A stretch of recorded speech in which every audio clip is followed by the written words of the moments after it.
Bom, conforme conversamos, hoje nós vamos discutir sobre casos especificamente para mostrar anatomia radiológica na tomografia e nós esclarecermos questões de filtros, janelas, etc., que são importantes para conhecimento do exame de imagem nesse método. Compartilhar aqui com vocês.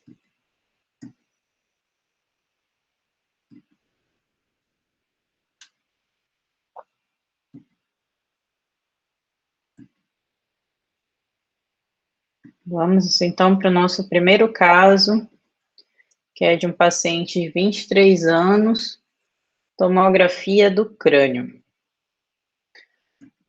Primeira coisa, quando que eu indico tomografia do crânio? Para as urgências e emergências relacionadas a esse segmento, a essa porção do sistema que nós temos. Principalmente para TCE, e é importante, é fundamental que vocês coloquem a indicação, porque quando vocês falam que é TCE, a gente faz um filtro específico que se chama filtro de osso. E o que é o filtro? O filtro nada mais é do que um protocolo pré-determinado para aquisição nas diferenças de densidade que o nosso olho comporta visualizar, que são adequadas para estudar aquela região. Aqui nós temos, então, um filtro de partes moles ideal para crânio, para o parênquima cerebral. E outra indicação que também é muito comum para AVC, né? Sendo que a diferenciação de AVC hemorrágico e isquêmico se dá pela tomografia. E por que se dá pela tomografia? Porque o sangue na fase aguda e hiperaguda, ele é denso, ele é branco. E o AVC isquêmico, ele é composto por edema citotóxico e vasogênico.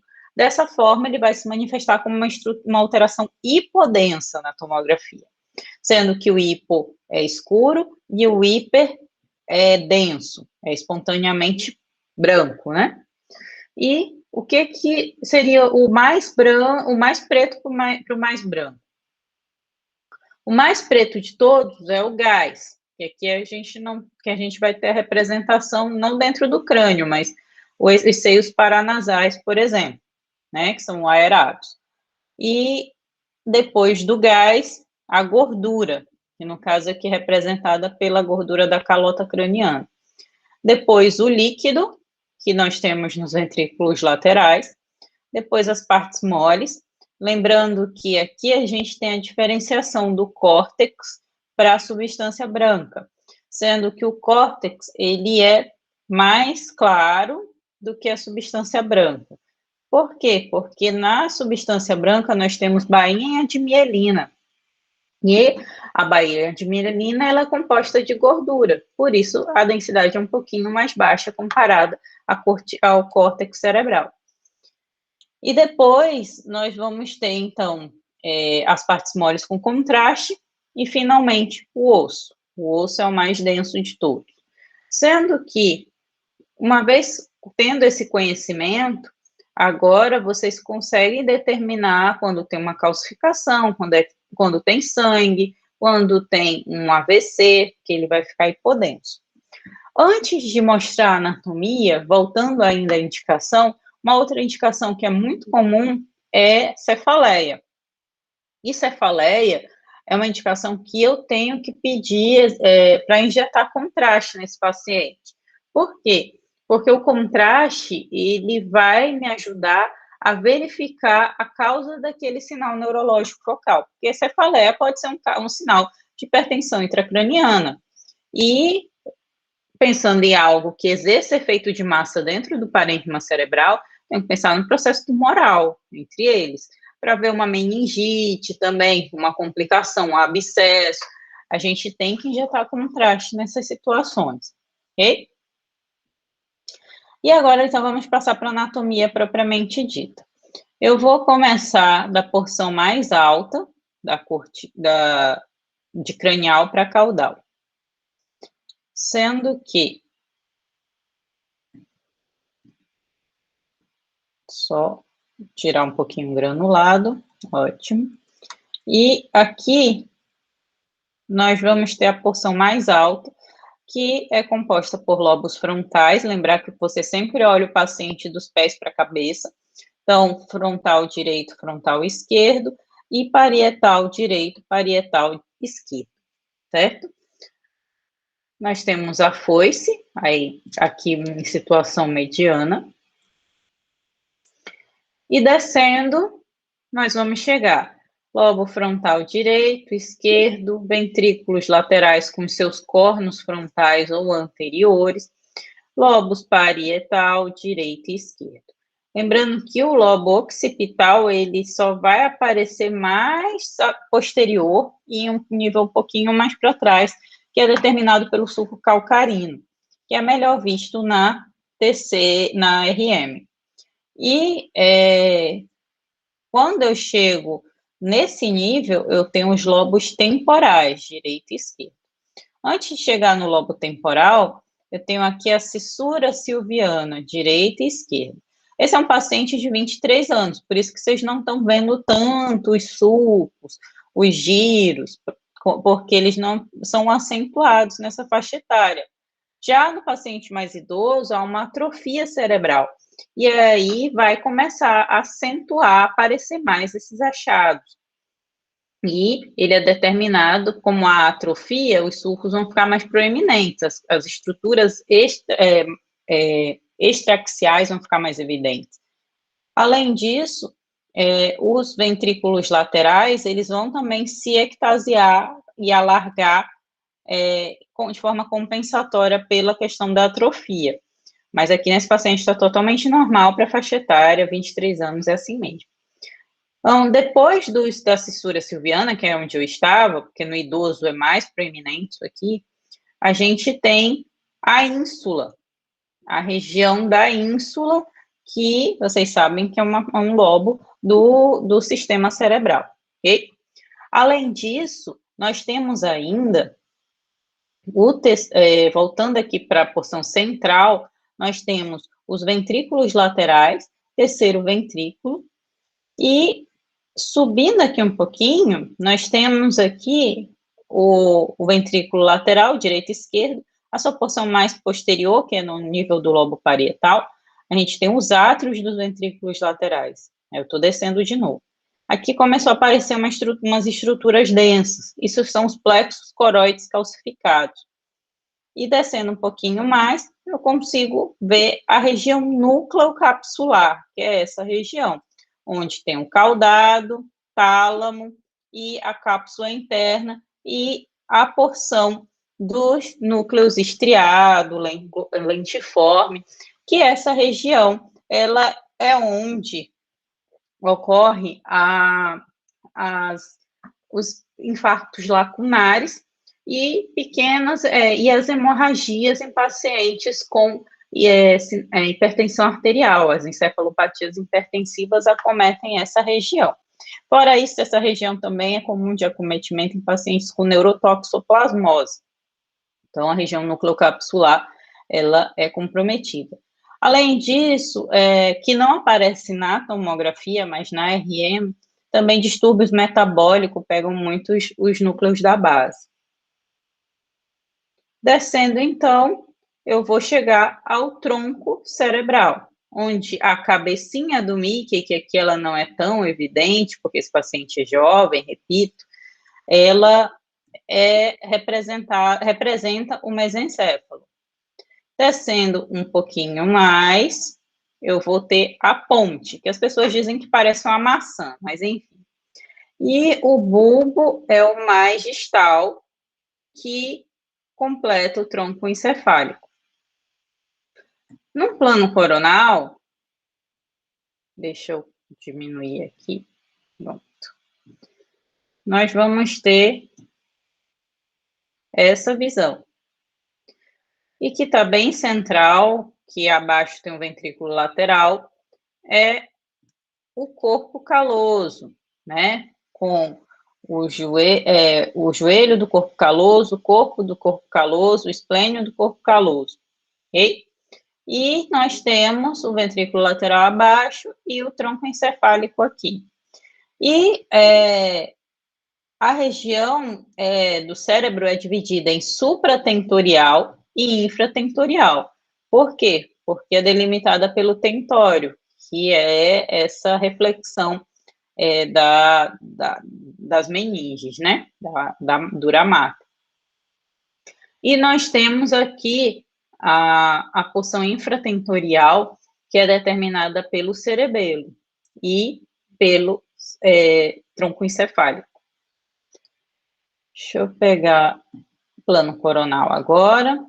Então, percebam o seguinte, o que eu estou fazendo? Na verdade, eu estou mostrando vários planos para vocês de uma aquisição que foi feita no plano axial. Por quê? Porque esse aparelho corta fino, de forma que eu tenho uma reconstrução isovolumétrica, ou seja, que não me atrapalha, não vai faltar imagem quando eu for fazer as reconstruções em outros planos, não vai ficar uma imagem escalonada, ok? E vou tentar abrir aqui um do lado do outro, para vocês irem acompanhando.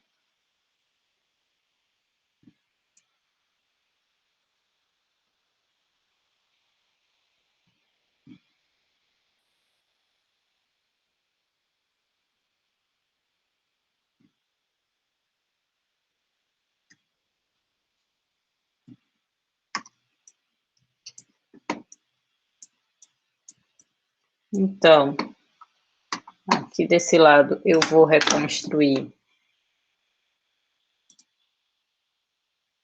o plano sagital e no outro eu vou reconstruir o plano axial para vocês, deixar no plano axial.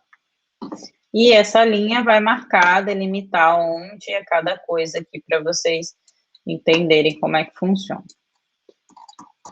Vejam que eu vou rolando e ali vai passando o correspondente, né? E aqui, vou só programar aqui para facilitar. Pronto. Então, região infratentorial, como eu mostrei para vocês. Aqui é o quarto ventrículo. E aí a gente tem a cisterna quadrigeminal, que comunica aqui o quarto ventrículo. E essa região aqui é a região da célula túrcica, como vocês veem aqui.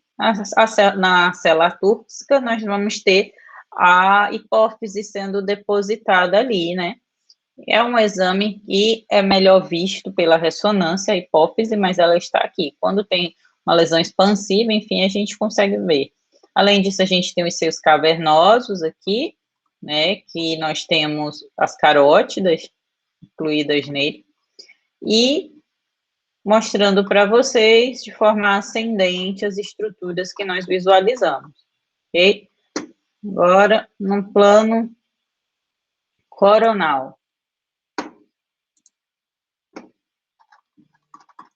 Deixa eu começar lá da frente e vir. Então, lobos frontais, como nós tínhamos mostrado. Lobos frontais ainda. Aí começa a aparecer o temporal aqui. E parietal em cima. E aqui atrás já vai ser occipital. E abaixo do tentório, que é a tenda, né, do cerebelo, a gente vai ter a região infratentorial e o cerebelo propriamente dito. Ok? Vamos mostrar, então, o próximo casinho. Esse aqui já é um crânio de um paciente de 62 anos. Vejam a diferença. Então, nós temos um paciente que ele já tem muita atrofia cerebral, ok? Ele já tem a sua substância branca profunda, ela é mais hipodensa. E o que significa isso? Ela está mais escura. Com o passar da idade, além da atrofia cerebral, vão tendo diminutos infartos, microinfartos nas porções mais profundas do cérebro, porque é a região menos vascularizada, e isso vai gerando microangiopatia degenerativa, que é da senilidade, e vai ocasionando essa hipodensidade aqui na substância branca profunda periventricular e centros semiovais e coroa radiata, que eu esqueci de mostrar na outra imagem, mas é a substância branca profunda da região frontal e parietal altas. Além disso, aqui vocês veem mais os sulcos no idoso, como a gente tinha mencionado antes.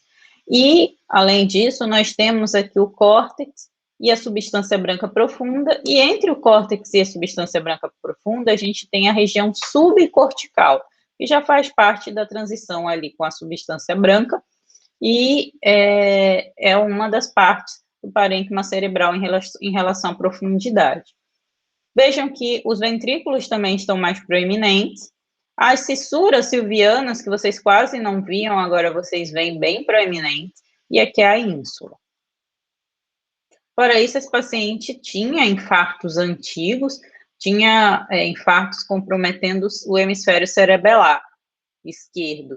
E o que acontece? O infarto, vocês vão assistir minha aula de infarto, de AVC, né? Quem não assistiu, vai assistir, mas a gente já deu essa aula.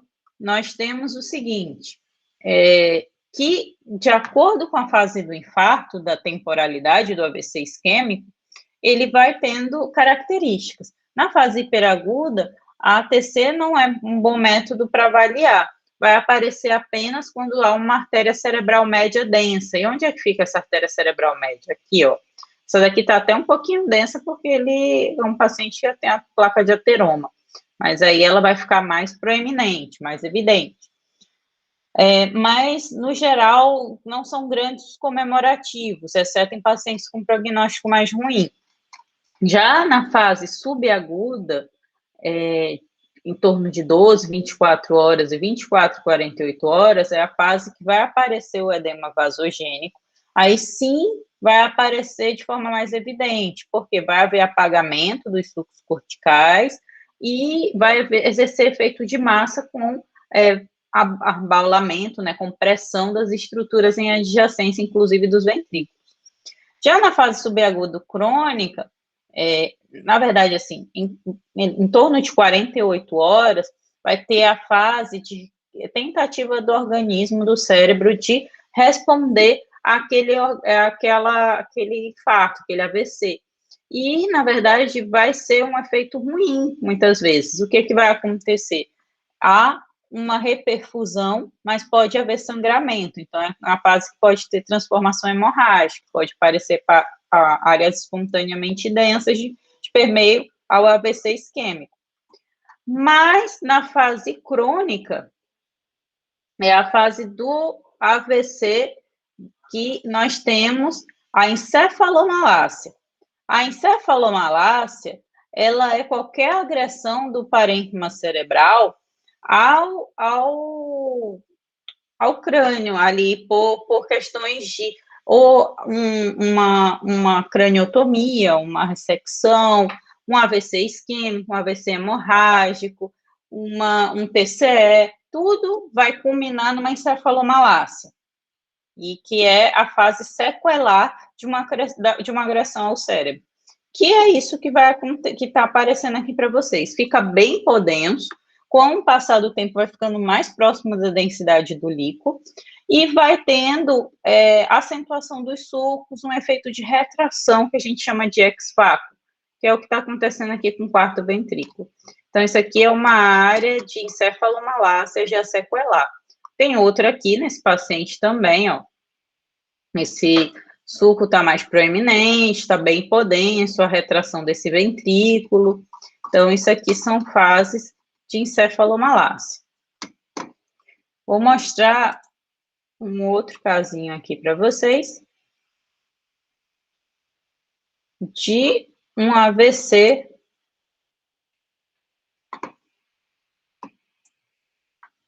também.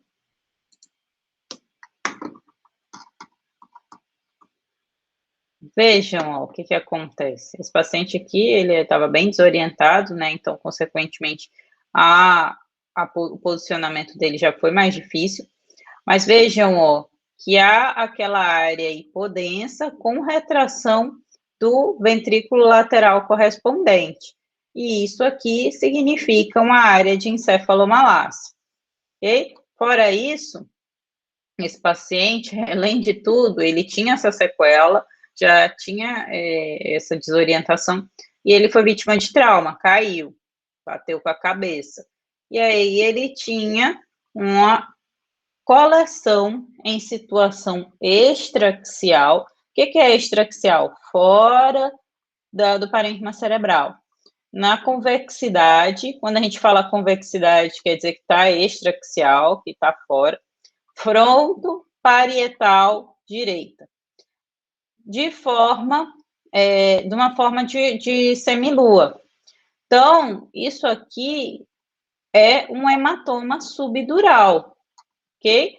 Já meio isodenso, então é um hematoma subdural crônico. Ele ainda tem umas áreazinhas densas, mas ele predominantemente é denso, né? Hipodenso. E aí, isso é um hematoma subdural.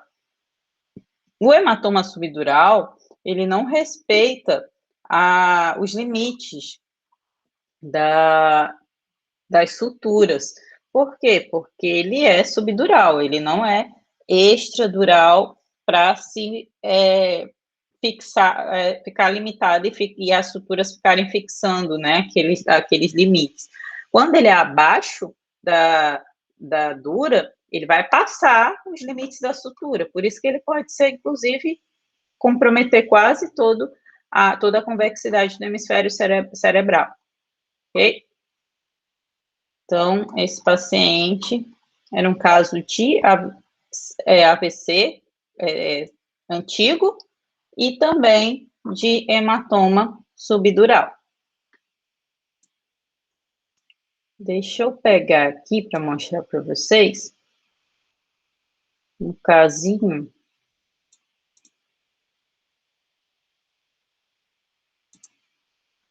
de um AVC na primeira fase.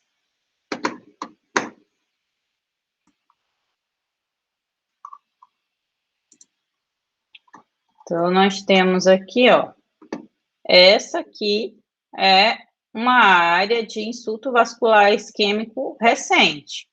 Ele tinha um AVC antigo, já aqui atrás, ó, que é bem hipodenso, e tem um recente aqui, que é menos hipodenso, e ocasiona a compressão desse ventrículo, que já estava ectasiado, mas está comprimido agora.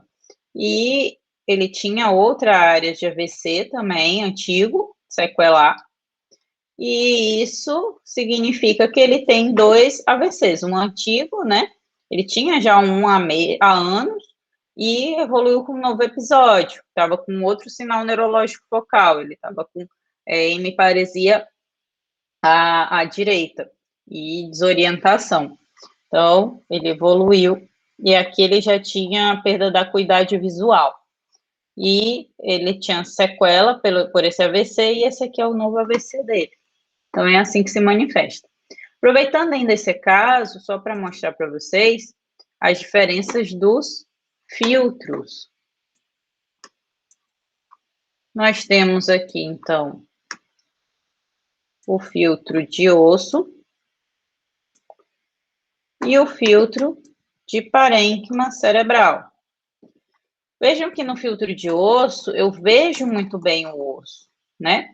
E se eu janelar, que isso aqui significa janela, eu consigo mudar a densidade, mas fica granulado, não fica bom para ver parênquima, porque o filtro de osso é um filtro duro, é um filtro próprio para ver osso mesmo, não para ver parênquima. Diferentemente desse aqui, que é o filtro de partes mores, que é justamente para ver o parênquima cerebral. Eu posso janelar? Posso. Eu até vejo o osso, mas não tão bem delimitado quanto o filtro de osso propriamente dito. Então, isso aqui é o famoso janelar. E o filtro é durante a aquisição do exame que a gente coloca o protocolo determinado, ok? Então, vamos voltar para os nossos casinhos. Espero que eu não... Ok, abriu direitinho. Então, voltando aqui para esse paciente, ele ainda tem como a gente explorar outras coisas, mas deixa eu mostrar primeiro uma TC de tórax normal, depois eu volto para ele. Aqui. Então, aqui é um paciente, 31 anos, com um pedido de TC de tórax e abdômen. A gente vai mostrar um exame, como é que eu avalio a TC de tórax. TC de tórax, a gente vai ter dois filtros, em condições de qualquer protocolo de TC de tórax, que é o de parênquima, que vai aparecer um raio-x, né? E o de partes moles. O de parênquima, por que parece um raio-x? Porque as partes moles estão brancas e o pulmão, ele fica nítido, bem definido aqui. Já o filtro de partes moles, ele é, como o próprio nome diz, para ver partes moles. O mediastino, que é uma estrutura que eu não vejo tão bem na tomografia, no raio-x, né? E olhem aquela situação que eu falei para vocês. Aqui sim se aplica aquela questão do mais hipodenso para o mais denso. Então, nós temos o gás como o mais hipodenso de todos, depois a gordura, depois as partes moles. Lembrando que a musculatura é a parte mole mais isodensa que nós temos. Depois as partes moles com contraste, que não é o caso ainda aqui. E o osso, antes disso, perdão, antes do gás e das partes moles, deixa eu mostrar aqui, tem o líquido. Então, repetindo, gás, gordura, que é a gordura mesentérica, líquido, aí as partes moles com contraste, o osso, e finalmente nós temos o metal, que não é o caso aqui. Então, esse paciente aqui é um paciente masculino, jovem, com febre, tosse produtiva, de mais ou menos uma semana, estava fazendo o exame para avaliação de processo infeccioso. E nós temos o seguinte, aqui eu tenho os lobos superiores, lobo médio, que é esse aqui que está passando essas duas estruturas que são as fissuras. Essa daqui é a fissura oblíqua e essa daqui é a horizontal. E nós temos o lobo inferior, ok? Eu vou pegar um exame mais normal aqui para mostrar para vocês, depois eu volto nesse caso também. Deixa eu ver se é esse. É esse aqui. Daqui a pouco a gente volta naquele caso que é bem elucidativo. Então, paciente 27 anos, indicação suspeita de pneumonia viral. COVID não quer dizer que o paciente tenha pneumonia viral. Ele pode não ter manifestação nenhuma por imagem. Foi esse caso aqui. O paciente só tinha infecção das vias aéreas superiores, ele não desenvolveu pneumonia viral. E é o casinho que eu vou pegar para mostrar a anatomia radiológica para vocês. Então, nós temos aqui o segmento apical do lobo superior direito. Vou só abrir em dois planos, que aí vai ficar melhor para vocês verem aqui, com aquela marcação. Até aqui alguma dúvida, alguma pergunta?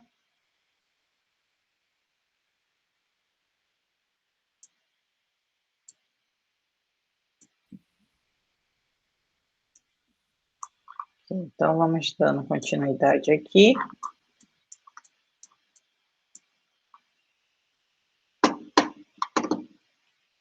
focar no sagital, que é o plano que vocês sabem melhor. E depois a gente dá prosseguimento.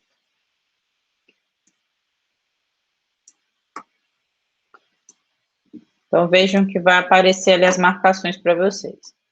Nós temos, então, o segmento apical do lobo superior direito, segmento anterior, que é esse aqui, e o segmento posterior, que é o de trás.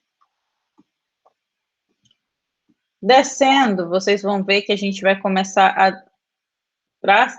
a delimitar essa cissura aqui, ó, que é a cissura oblíqua. A cissura oblíqua, ela não é vista no raio-x em condições normais, né? Mas na TC nós vemos. E a cissura oblíqua vai determinar a diferença do lobo superior para o lobo inferior. Aqui, atrás da cissura, já é segmento superior do lobo inferior direito. Descendo mais, vocês vão ver uma outra linha aqui começar a aparecer, que é essa que está sendo aqui tangenciada, que é a cissura horizontal. E nós temos, então, entre a cissura oblíqua e a cissura horizontal, que é aqui, lobo médio, que é justamente próximo da borda cardíaca direita. E atrás, a gente tem lobo inferior, ainda é segmento superior do lobo inferior.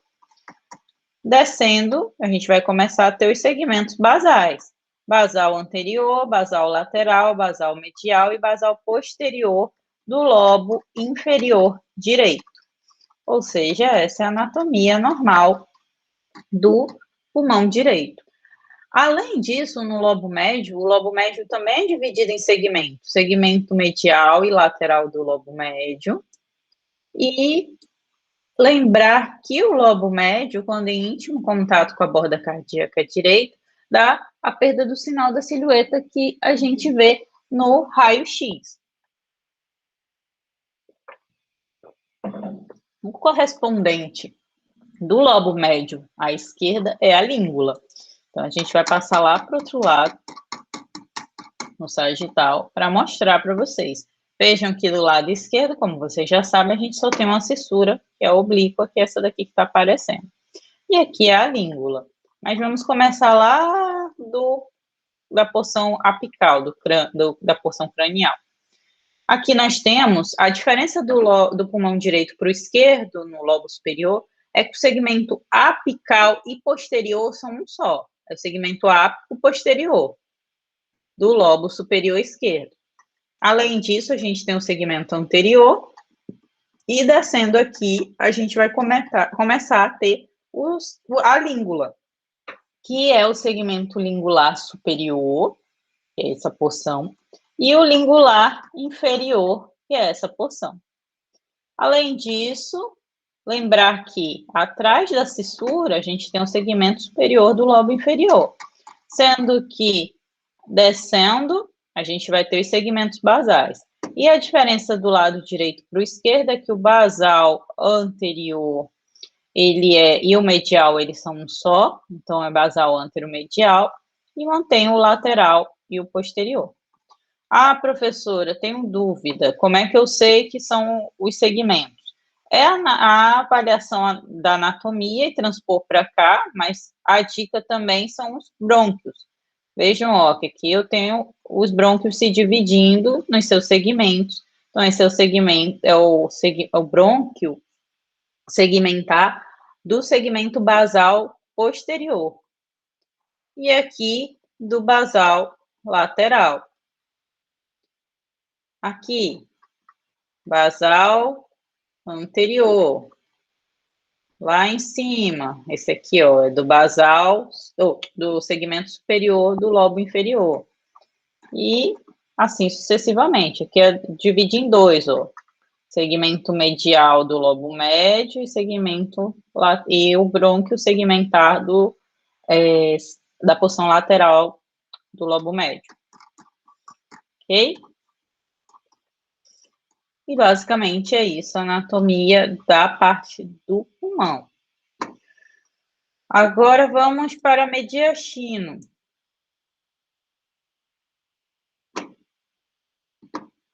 O mediastino, nós vamos ter, vou construir aqui, as partes moles para eu avaliar tanto da parede torácica quanto da parte de vascularização. Nós vou diminuir um pouquinho aqui esse lado, para esse aqui ficar mais evidente. Então, nós vamos ter traqueia. Aqui a gente tem a porção do tronco, né, braquicefálico. A gente tem a veia cava superior. E nós temos a aorta.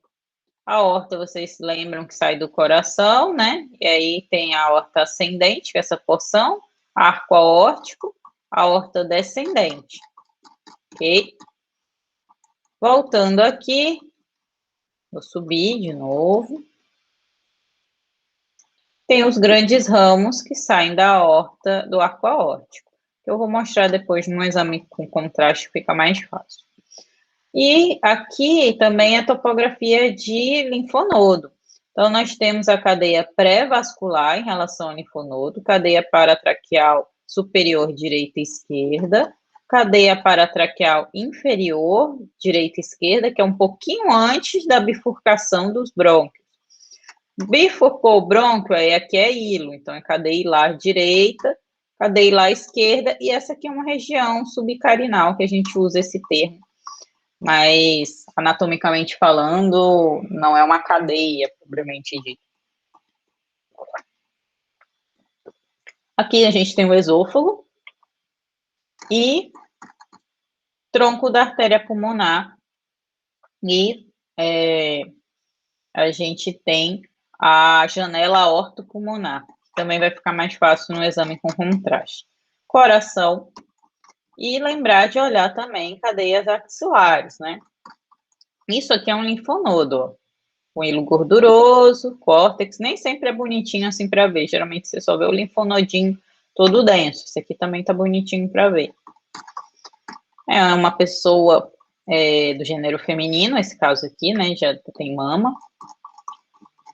O outro que eu tinha aberto era de masculino. E descendo, a gente tem a transição tóraco-abdominal, fígado, baço. Além disso, nós temos algumas reconstruções que são interessantes para esse tipo de exame. A gente tem esse aqui, essa reconstrução, que é o MINIP, que eu alongo o vaso, porque pode haver dúvida na hora de eu avaliar o exame se é um nódulo ou um vaso. Como assim, professora? Aqui, ó. Se eu pego essa porção aqui, isso é vaso ou é nódulo? É claro que se você ele continuar, né, é vaso. Mas, enfim, nem sempre fica tão claro. Esse aqui, ó, isso é vaso ou nódulo? Como eu vou saber? Faça a reconstrução MIP. E aí o vaso vai ficar alongadinho e a imagem continua lá. Então, isso é nódulo. E realmente é um nódulo pulmonar que esse paciente tem. Existe uma outra reconstrução, que é a MINIP, que é melhor para ver a parte hipodensa. Então, ela é melhor para ver, por exemplo, enfisema. Se ficar muito preto o pulmão, é enfisema. O enfisema, justamente, é a questão de aprisionamento do ar, né? Então, ele vai aparecer mais proeminente. E não é o caso aqui, isso é um MINIP normal. Ok? Só para vocês saberem o que significa as coisas. Antes de mudar de caso, ele mudou sozinho, nós vamos ter aqui a alta resolução. As pessoas acham assim que a alta resolução é um tipo de exame. Não. Ele faz parte da do exame de tomografia do tórax normal. Esse paciente, ele respirou um pouco, por isso ficou meio mexido, assim, mas vocês aqui já conseguem ver, inclusive, que a alta resolução não é interessante como as pessoas pensam, que fazer alta resolução eu vou ver tudo. Não, alta resolução, o exame é escalonado, os cortes são escalonados. E aí eu olho todas as fases, lembrar, raio-x é incidência, ultrassonografia é protocolo, com ecogenicidades, tomografia são fases, ressonância são sequências, e assim sucessivamente. Então, aqui nós temos algumas fases e algumas reconstruções. Essa da alta resolução, ela compõe o exame, né? Não é dissociável. Eu não vou fazer alta resolução sozinho, ok? Aí, para que serve a alta resolução? Para ver melhor o interstício. Quando eu tenho doença intersticial, eu vejo melhor o interstício. E por que que ela é ruim, por exemplo, para ver sozinha? Veja que parece que tem um monte de nódulo que o paciente não tem, mas é porque eu estou pegando o exame escalonado e estou pegando os vasos no plano axial e não estou conseguindo acompanhar. Ou seja, mais um motivo que vocês estão vendo que a da importância do exame completo, né? De não pegar só o exame sem mídia, o exame escalonado, que é o que acaba sendo feito quando é impresso o exame, né? Que ele é feito em cortes espessos, né? Mas, agora que vocês viram um casinho normal de TC de tórax, eu vou voltar para aquele outro caso. Daquele paciente que a gente estava vendo, masculino com tosse.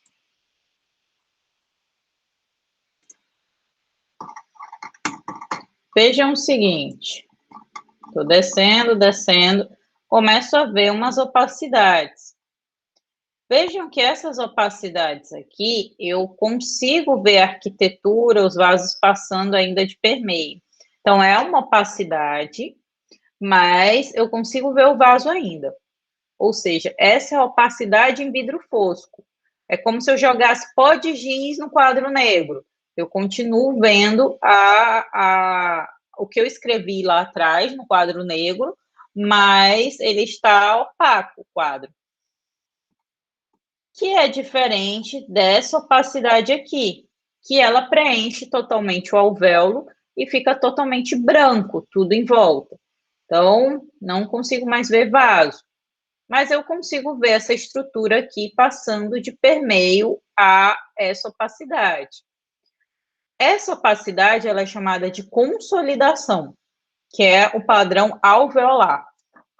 E como agora eu tenho o contraste do branco da consolidação com o preto do brônquio distendido, preenchido por gás, eu tenho o famoso broncograma aéreo de Permeio. E essas são os achados clássicos que a gente vê em paciente, por exemplo, com uma pneumonia bacteriana. Mas consolidação pode ser outras coisas, como um outro casinho que eu vou mostrar para vocês. Esse aqui, diante da clínica do paciente, era compatível com uma pneumonia. Agora, de qual lobo, caros alunos? Vocês já aprenderam. Vamos lá. Então, tinha essas opacidades em vidro fosco, tinha, inclusive, espessamento dos septos interlobulares, configurando o padrão de pavimentação em mosaico. E é isso, professora. Pavimentação em mosaico é como se fosse aquele paralelepípedo das calçadas, que é o mosaicismo do pulmão que vocês estão vendo pelo preenchimento do interstício e associado ao vidro fosco. Então, esse é o espessamento septal mais o vidro fosco da pavimentação em mosaico. E vejam que eu subi, desci, e aí começou a aparecer as duas fissuras, acabou a alteração. Então, isso aqui está no segmento posterior do lobo superior. Vamos ver no outro plano, vocês estão acostumados? Exatamente onde eu falei, ó. Lobo superior, lobo médio, lobo inferior, segmento posterior do lobo superior direito. Ok. Deixa eu sair um pouquinho aqui da projeção para ver se há dúvidas até aqui. Dúvidas até aqui?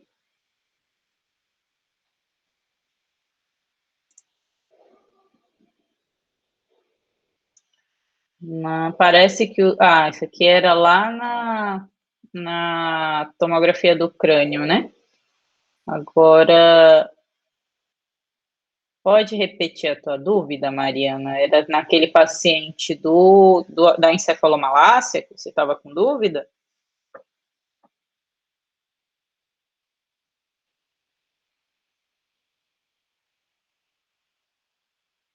Bom, qualquer coisa, a gente volta depois. Vou dar continuidade, então, aqui na TC de tórax.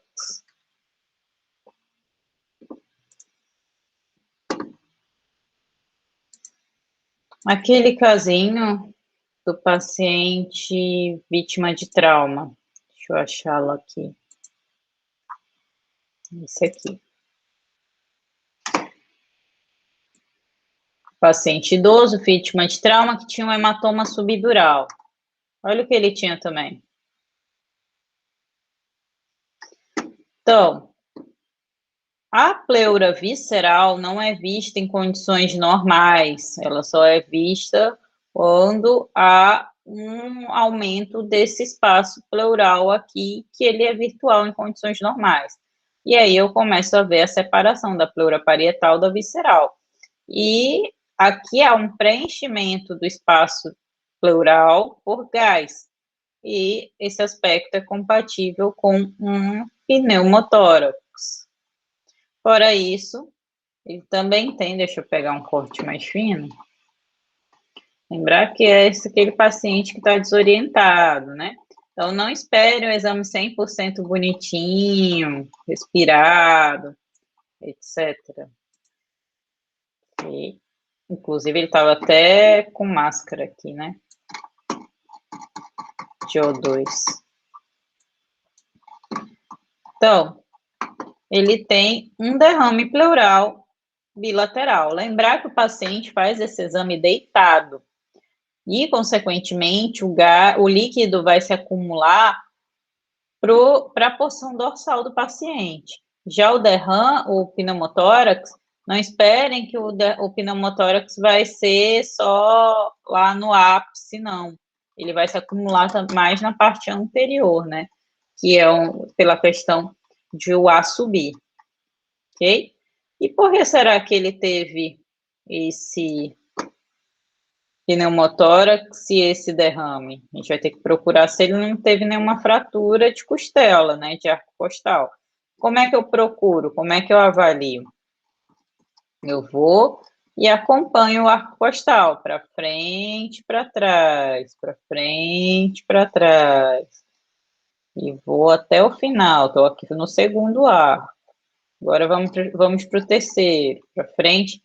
Tenham cuidado que isso aqui é normal, isso é articulação external, e tem porção condral, né, cartilaginosa. Então, tá normal. Vamos para trás no terceiro arco. Para frente.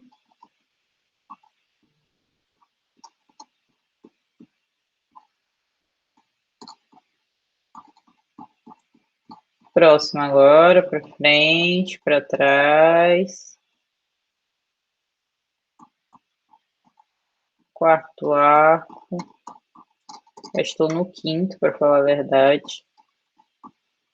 E assim sucessivamente a gente vai procurando.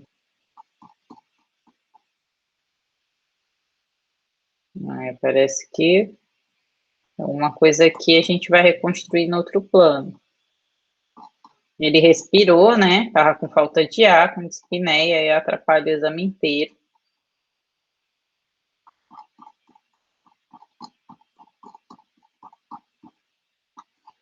E a gente pode reconstruir em outros planos para olhar também.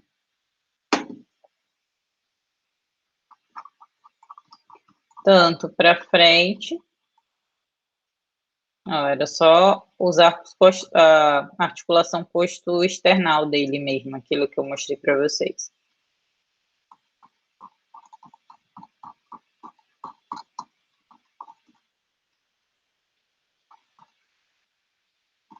Mas aqui tem fratura, ó. Bem aqui. Vamos contar qual é o arco? 1, 2, 3, 4, 5, 6, 7, 8. Então, colocar para outro plano de novo, e aí a gente vai fazer a mesma avaliação, contar os arcos de novo, para confirmar aquilo. Subir para continuar a contagem. Então, 1, 2, 3, 4, 5, 6, 7, 8. E aí a gente vai procurar a fratura, que realmente foi naquela porção que a gente tinha achado que tinha alguma coisa, tá? É claro que o exame, quando está respirado, ele fica mais difícil para avaliar, né? Mas existe essa possibilidade de você reconstruir em outros planos. Fora isso, esse paciente tinha outras alterações da senilidade dele. Vou construir aqui no outro plano para vocês verem. Então, ele tinha artrose, né? Com osteófitos marginais, redução do espaço articular, esclerose das superfícies apostas. E ele tinha uma aorta bem ateromatosa e com dilatação aneurismática. Aqui eu estou no filtro de partes moles. Vejam o seguinte, aqui é um acesso venoso central que o paciente tinha, ó. A gente consegue, inclusive, acompanhar a localização do acesso venoso central, que é na topografia da veia cava superior, que a gente já tinha mostrado para vocês que essa é a veia cava. Descendo,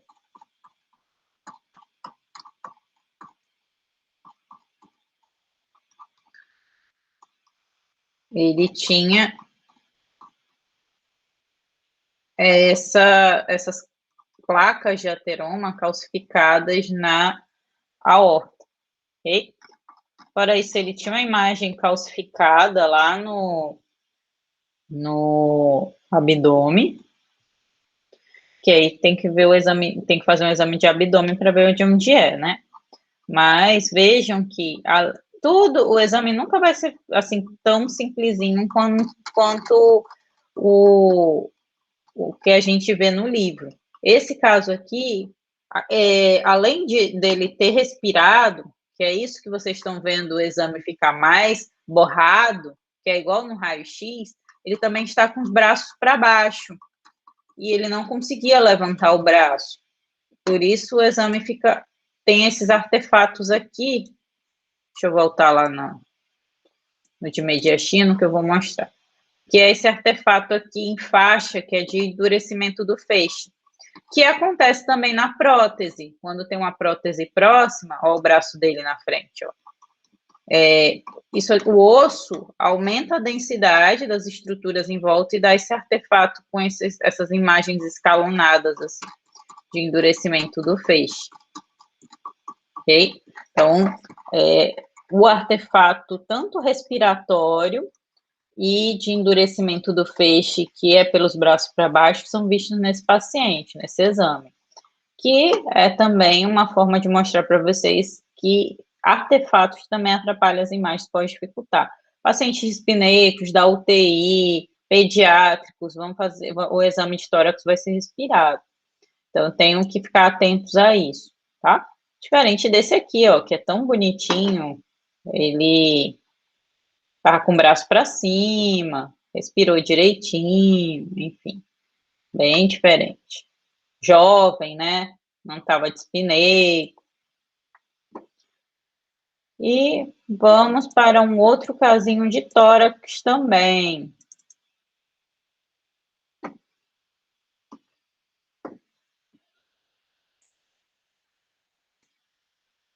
Nós temos paciente gênero masculino, 62 anos, com dispneia, tosse produtiva, e a gente encontra essa imagem. Esse aqui é o filtro de parênquima pulmonar, vejam que vocês veem o pulmão. E essa parte aqui está toda branca, está toda opaca. Se fosse um raio-x, vou mostrar uma coisa interessante aqui para vocês. Antes da gente fazer o exame de tomografia, a gente faz como se fosse um raio-x. Dois raios-x, na verdade, um de lado, um de frente, para poder a gente marcar de onde até onde vai cortar, a fazer a aquisição da imagem, para não fazer com que o paciente seja exposto a uma radiação num local desnecessário, numa porção que eu não quero estudar, ou finalmente não pegar a parte que eu preciso estudar, né? Pegar de mais ou de menos. E aqui vocês já estão vendo que existe uma opacidade comprometendo quase a totalidade do hemitórax esquerdo, é quase um hemitórax opaco, com desvio da traqueia e das estruturas mediastinais para o lado contralateral, e só tem uma área que está aerada aqui. Então, a gente já pensa em algumas hipóteses, só por essa imagem. Causas de hemitórax opaco, vamos lá. Existem as causas que desviam a traqueia, as que não desviam, que retraem a traqueia, na verdade, elas não desviam, elas puxam a traqueia, e aquelas que deixam a traqueia centrada. As que desviam a traqueia, rechaçam, né, para o outro lado, elas ocasionam efeito de massa. Então, há um aumento do volume. Exemplo, um derrame pleural volumoso, uma massa pulmonar que rechace, afasta as estruturas para o outro lado. Já aquela alteração que vai se manifestar como opacidade e vai puxar as estruturas para o mesmo lado, nós temos a atelectasia completa do pulmão, né? Lembrar que a atelectasia repuxa, retrai as estruturas, e também nós temos a pneumectomia, que é a ressecção do pulmão. E tem aqueles casos que a traqueia tem um hemitórax opaco, a traqueia mantém-se centrada. Quais são? Pensem no seguinte, tem um derrame pleural volumoso, mas tem um colabamento total do pulmão, uma atelectasia completa. Então, essas forças de empurrar e de retrair, elas vão se equilibrar e vão manter a traqueia centrada. Esse é um grande exemplo de a hemitórax opaco que não desvia a traqueia. Ou seja, eu já dei aqui 2 aulas para vocês, num caso só. Causas de hemitórax opaco, avaliação do raio-x de tórax e na tomografia, que é o próximo caso, o próximo passo. E nós temos o seguinte. De baixo para cima, vejam, eu tenho uma opacidade, né, preenchendo quase todo o hemitórax, mas, na verdade, essa opacidade, ela tem uma baixa densidade. Eu venho para o outro filtro, que é o filtro de partes moles, e vejo, ó, que ela é hipodensa nessa região aqui, e aqui eu tenho uma parte que é mais densa. Então, a gente está, na verdade, diante de um derrame pleural, e essa porção é o pulmão colabado, que é a atelectasia. É claro que tem uma areazinha aqui mais heterogênea, tem uma outra aqui. É interessante injetar contraste nesses casos de hemitórax quase opaco, para ver se não tem nenhuma neoplasia associada, ocasionando um preenchimento brônquico, se não tem nenhum espessamento pleural, que esse paciente tinha, ó. Vejam que eles tinham as áreas meio heterogêneas aqui, ó. Provavelmente isso aqui era um caso de uma neoplasia que o paciente tinha, e aí a gente tinha que investigar, tem que prosseguir a investigação, injetar contraste para ver a extensão de lesão, se existe ou não. Mas, por hora, o que vocês estão vendo, na verdade, é um derrame pleural com uma atelectasia, ok? Que no filtro de parênquima vai ficar tudo denso, né? Tudo opaco, ok? E aí, é aqui que eu falo para vocês, ó, pode ter um tumor aqui que está preenchendo esse brônquio, e causando atelectasia, e também tem que ver se o derrame pleural ele é loculado, se ele tem espessamento pleural. Causas de derrame pleural unilateral, vamos lá. Neoplasia, TB, tuberculose pleural, causa de derrame pleural unilateral. Um hemotórax, né, diante de um trauma, é causa de derrame pleural unilateral. Essas são as principais hipóteses. Bilateral, insuficiência cardíaca, artrite reumatoide, doenças mais sistêmicas, né? Fala a favor de transudato, congestão. Ok? Então, nós temos, vou mostrar em outros planos aqui o mesmo casinho para vocês. Ó, vejam que realmente desvia as estruturas para o outro lado, né? Tem só a porção do lobo superior esquerdo que está aerada. E a gente tem que injetar contraste nesse paciente. Então, mais um feedback, mais um take home desse casinho. Em caso de derrames pleurais volumosos, injetar contraste para ver se não tem nenhuma neoplasia associada, nenhuma coleção, nenhum empiema, porque toda vez, caros alunos, que vocês pensarem em coleção, abscesso, processo infeccioso, tem que injetar contraste para a gente ver a impregnação periférica pelo meio de contraste, delimitar um possível abscesso, delimitar um possível empiema. Ok? Certo? E para a gente finalizar por hoje, eu vou passar agora para a anatomia do abdômen, para a gente discutir outros casinhos a posteriori. Deixa eu pegar aqui um exame com contraste, que fica mais fácil para entender.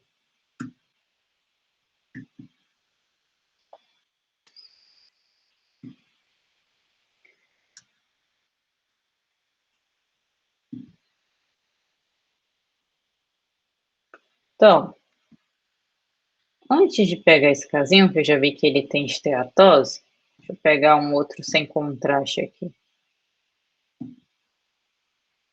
Ah, esse aqui parece estar normal, deixa eu pegar esse.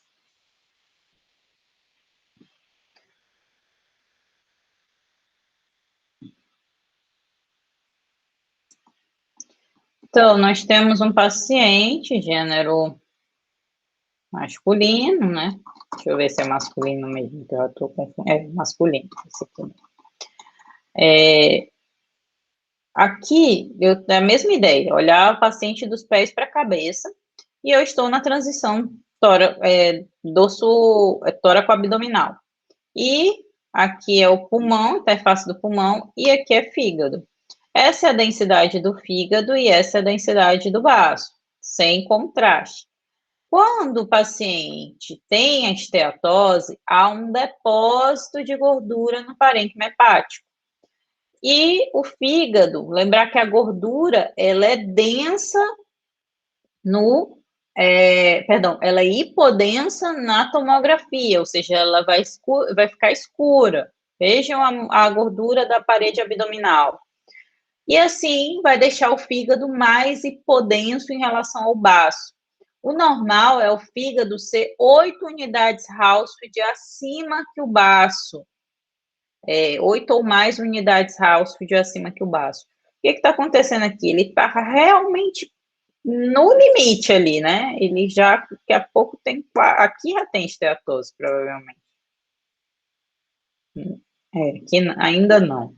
Mas, quando há uma diferença das densidades, com o fígado estando de 8 para baixo unidades Hounsfield em relação ao baço, há uma esteatose hepática.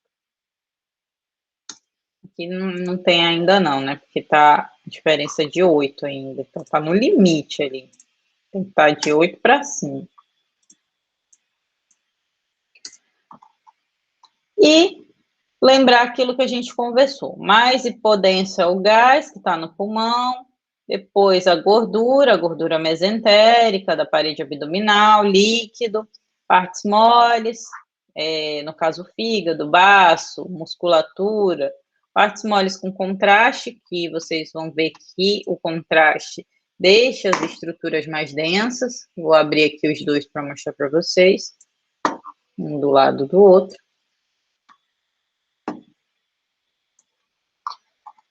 Vejam, então, que as estruturas ficam mais densas no exame com contraste. E depois eu tenho o osso e o metal. Vejam o seguinte, o exame sem contraste, as estruturas ficam mais difíceis de se delimitar, mas você as delimita pela anatomia. Então, estômago, fígado, baço.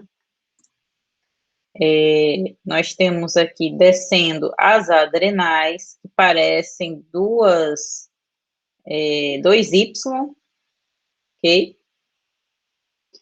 Essa daqui é a hastezinha dela, a outra não está aparecendo, mas é a haste medial, a lateral ou melhor, a haste, o braço medial e o braço lateral. Aqui é a crura diafragmática, direita e esquerda. Nós temos o pâncreas, temos a vesícula biliar, os rins e as alças intestinais e a bexiga com a sua densidade de líquido. Eu vou mostrar as estruturas de forma mais pormenorizada aqui no exame com contraste, fica mais fácil para vocês entenderem. Antes de falar dos exames com contraste, das fases com contraste, vou mostrar logo aqui. Então, aqui eu estou mostrando a artéria para vocês.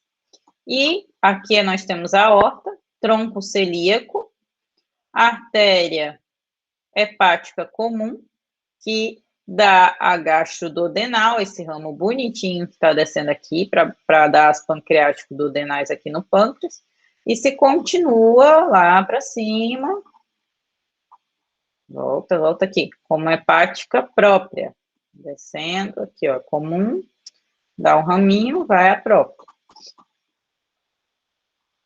Do tronco celíaco também emerge a artéria esplênica, que é esse vasinho que passa pelo dorso do pâncreas e vai lá pro baço, ok? Nós temos também a artéria gástrica esquerda, que está subindo aqui, ó.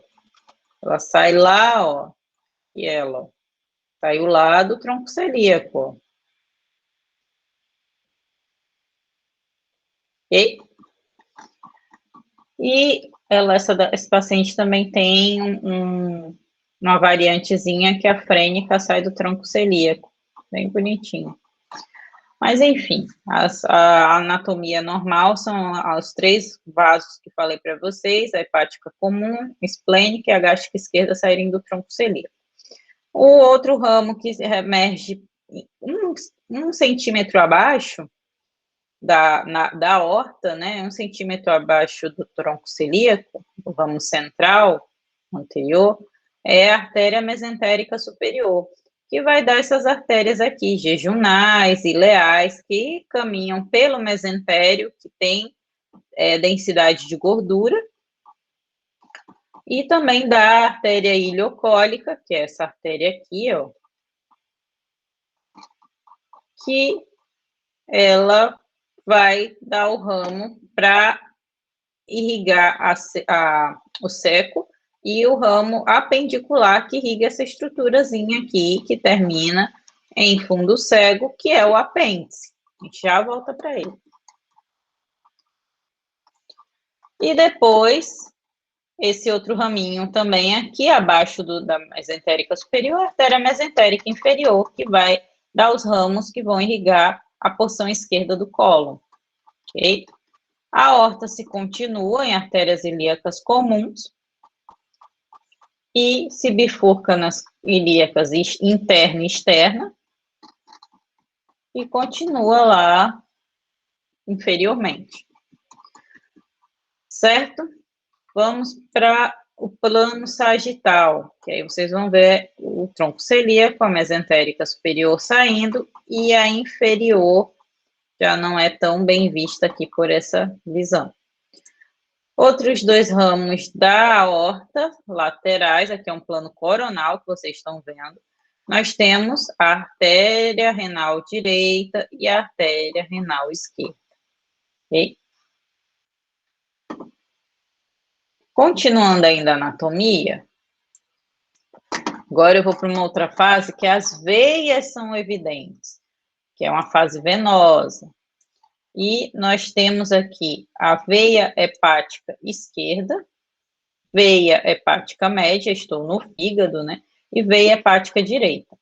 Já ainda no fígado, nós temos aqui o ligamento falciforme e nós temos os ramos portais. Esse vaso aqui é o ramo portal direito, ramo portal esquerdo, e aqui é a veia porta no hilo hepático. Lembrar que a veia porta ela é formada pela união da veia esplênica com essa veia que vem daqui de baixo, que é a veia mesentérica superior. E na junção espleno-mesentérica, forma-se a veia porta. Deixa eu tentar usar aquele MIP para alongar o vaso para mostrar para vocês. Então, é exatamente isso aqui que vocês estão vendo aqui, ó. Veia esplênica, junção espleno-mesentérica, veia porta. E aí aqui eu estou mostrando as veias hepáticas, a bifurcação delas e os ramos portais direito e esquerdo. Ok? Então, falando ainda de fígado, essas veias hepáticas, juntamente com os ramos portais, vão fazer a segmentação hepática, onde a esquerda da hepática esquerda é o segmento 2. Entre a esquerda e a média, segmento 4A. Entre a média e a direita, segmento 8. E a direita da direita, segmento 7. Isso tudo acima da veia porta, do ramo portal.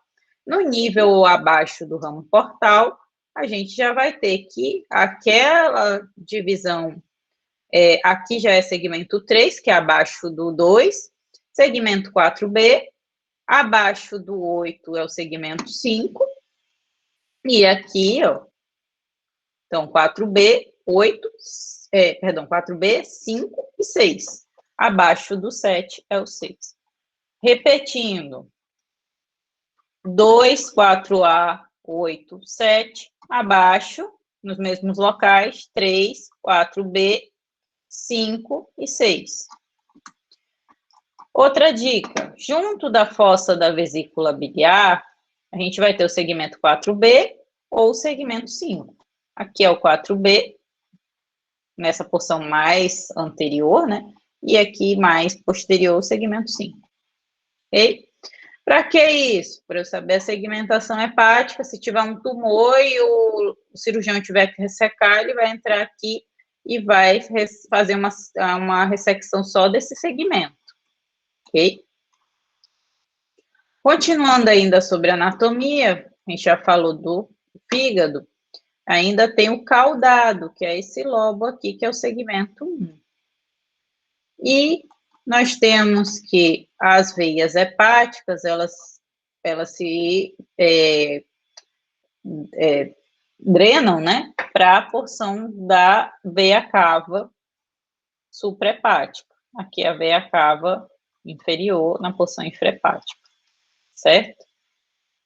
Dando continuidade, nós temos no estômago, junção esôfago-gástrica, estou indo de cima para baixo de novo, curvatura menor gástrica, curvatura maior gástrica, continuando, nós temos o fundo, o corpo, o antro, descendo aqui, e aqui o piloro. E no piloro, para o duodeno, a gente tem a primeira porção no duodeno, que é o bulbo duodenal, certo? Então, repetindo, antro, piloro, bulbo duodenal, e aí a gente tem que a segunda porção duodenal, ela está em íntima relação com a cabeça do pâncreas, formando o C duodenal, onde a minha mão fechada é a cabeça do pâncreas, e o C da minha outra mão é a segunda porção duodenal. Descendo aqui, a gente vai ver o duodeno atravessar, que é isso aqui, ó, terceira porção duodenal. E, continuando aqui, ó, ele vai para a quarta porção do odenal, que é a junção do odeno jejunal, que é onde tem o ligamento de trás. E aí, depois, então, tem o jejuno e ilho, que aí é difícil de acompanhar onde começa o jejuno e começa o ilho, mas eu consigo dizer onde o ilho termina, como vocês já sabem, que é lá na válvula iliocecal. E aí, aqui é a válvula iliocecal, na fossa ilíaca direita. Para acompanhar cólon, é mais fácil ir de baixo para cima, inclusive para achar apêndice. Então, eu venho aqui, agora eu estou lá embaixo, na pelve, reto, subindo. Sigmoide. Ok.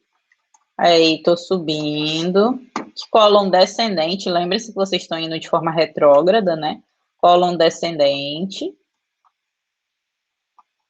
Cheguei na flexura esplênica. Vai cruzar. Então, aqui já é cólon transverso, está cruzando o intestino, o abdômen.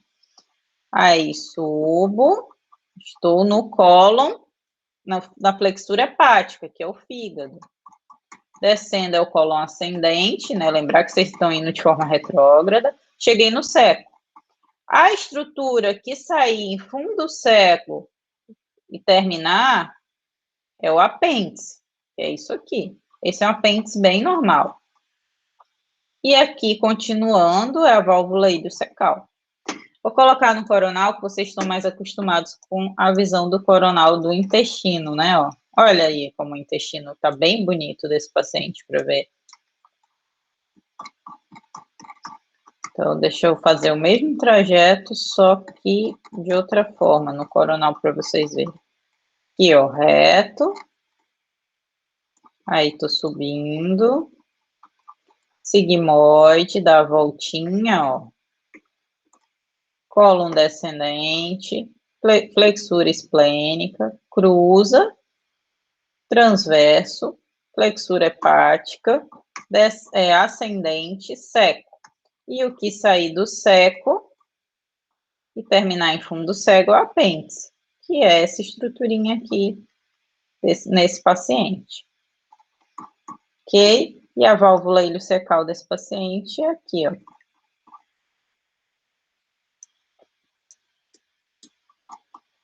Aqui também, na fase venosa, dá para ver as veias renais desembocando na veia cava.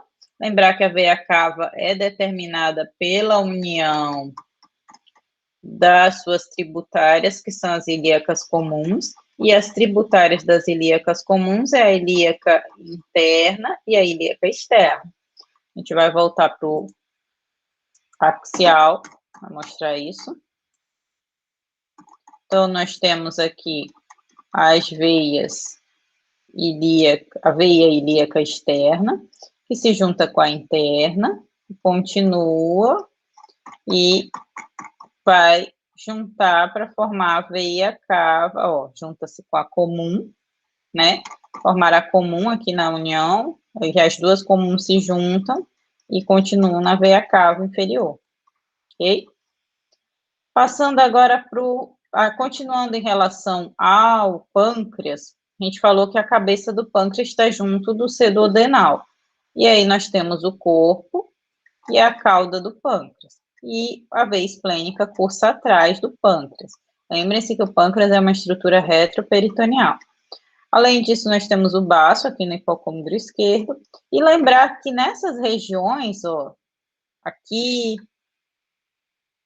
às vezes a seta aumenta e eu não consigo fazer isso todo o tempo. Mas, enfim, aqui também nós temos, então, a veia perihepática, espaço perihepático direito, subfrênico esquerdo, espaço hepatorrenal, goteiras parietocólicas, e nós temos o fundo de saco posterior, que é onde se acumula líquido. E é importante saber disso porque são regiões que pode-se ter líquido, ascite, né? Ou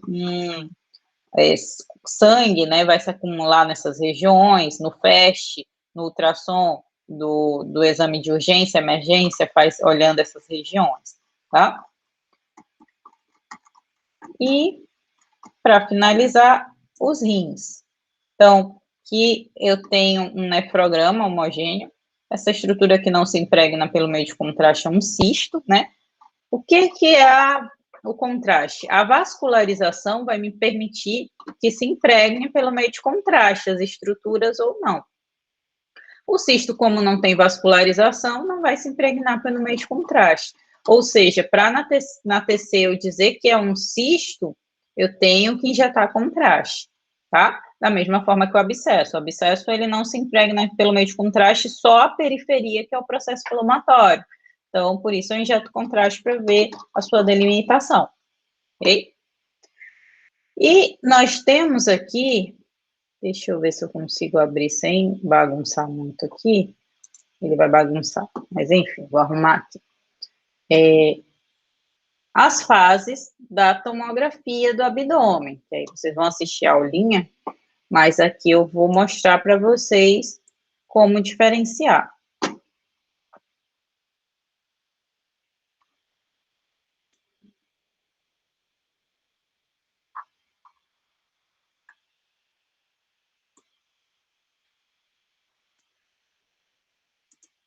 Não vai deixar abrir os três sem bagunçar, mas deixa eu ver aqui.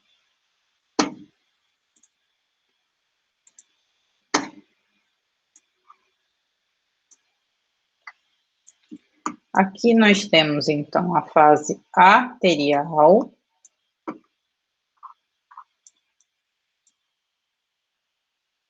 que é essa primeira aqui que eu tô puxando. Essa daqui é a portal, e depois eu vou mostrar equilíbrio para vocês. Então, a fase arterial, como o próprio nome diz, a artéria está se impregnando. A única veia que eu quero se impregnando nesse momento é a veia porta. E a fase arterial, a fase portal e a fase tardia, elas compõem o exame trifásico ou estudo dinâmico do abdômen. Esse exame é fundamental para ver lesões hepáticas, para ver alterações, para que eu consiga caracterizar as estruturas em todas as fases. E principalmente lesões hipervasculares, que só vão aparecer na fase arterial. Além disso, a bomba injetora também é utilizada para fazer o estudo dos vasos, né? Artéria e veia, como vocês viram. Se eu não tiver o tempo certo de aquisição, eu não vou conseguir pegar o time adequado para mostrar essas imagens que eu estou aqui avaliando com vocês, tá? Mas vamos lá. Então, eu tenho aqui a fase arterial, ela é adquirida cerca de 30 a 35 segundos da administração do contraste. E como eu falei, a única veia que eu quero preenchida nesse momento é a veia porta, porque ela é uma veia diferenciada. Ela não é igual às outras veias, ela leva suprimento hepático. Então, realmente, essa aquisição nesse time é ideal. Fora isso, outra característica da fase arterial é o baço, com esse aspecto rendilhado. Vejam que ele está heterogêneo. Isso é característico do baço nessa fase arterial. E, finalmente, nós temos que os rins, eles vão estar em fase córtico-medular. O que significa isso? Vejam que nesse momento aqui, que é a outra fase do estudo, o rim está bem homogêneo. Aqui, eu consigo diferenciar o córtex da medula na fase arterial. E isso é característica da fase córtico-medular, a fase arterial no rim. Ok? Essa aqui é uma fase arterial para estudar as estruturas viscerais. Exemplo, fígado, as alterações viscerais. Existe uma fase arterial mais inicial que essa, que eu só quero para ver a artéria mesmo. Então, ela é bem precoce, tá? Que é a anjo. Quando eu faço angiotomografia de aorta, para ver de dilatação, aneurisma, etc., eu faço numa fase bem inicial. Essa daqui é a fase portal. A fase portal, eu tenho, ou venosa, as outras veias vão começar a se preencher e a artéria já não é a mais evidente. E o vaso vai ficar já homogêneo e os rins também, eles vão ficar em fase nefrográfica. Quando se injeta na mão, a fase venosa, portal, é a que mais pega. Só que é ruim injetar manual, porque também você pode pegar o exame na fase tardia, que é essa próxima aqui, e não é a que eu quero. E é essa fase que eu vou mostrar agora para vocês. Essa daqui é a fase tardia, que é de equilíbrio. Vejam que o contraste já está sendo excretado. Ela também é chamada de fase excretora. Não tem mais contraste nas outras estruturas e o contraste já está sendo eliminado pelo rim. A fase arterial, como eu falei, é aquisição em 35 segundos, a fase portal em 70 segundos da administração do contraste, e a fase tardia é em 3 minutos. Esse é o tempo de passagem do contraste pelas estruturas. E vejam que o contraste já está no ureter, ele já está sendo eliminado. E eu vejo o ureter todo preenchido. Então, essa fase é a fase onde o ureter já está preenchido pelo meio de contraste. E você vê todo o ureter com as suas transições. A gente vê a JUP, que é a junção ureteropiélica, que é a primeira constricção. A gente vê o cruzamento dos vasos ilíacos aqui na abertura superior da pelve. Vejam que vocês veem, inclusive, a constricção mesmo, né? Que é a redução do calibre por condições anatômicas mesmo. E a última constricção é na junção uretero-vesical. E as constricções são importantes porque são locais de impactação de cálculo. E é isso no exame de abdômen. Vou mostrar um examezinho aqui para a gente finalizar, que é a urotomografia, que também é um exame que é para ver os rins, etc.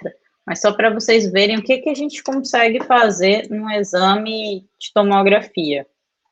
Ó, isso aqui é um exame com reconstrução 3D desse paciente. Vejam que vocês veem todo o ureter, todas as porções bem bonitas, graças à possibilidade de cortes finos, de você poder avaliar a administração do contraste, o tempo certo. Então, você vê as pirâmides renais, os cálices renais menores, maiores, a pelve e as porções dos ureteres. Ok? Certo, caros alunos, mas para não ficar cansativo, a gente vai mostrar as alterações do abdômen em outro momento. Mas esse aqui foi só a introdução desse tema. Eu vou encerrar aqui a gravação para vocês fazerem algum questionamento.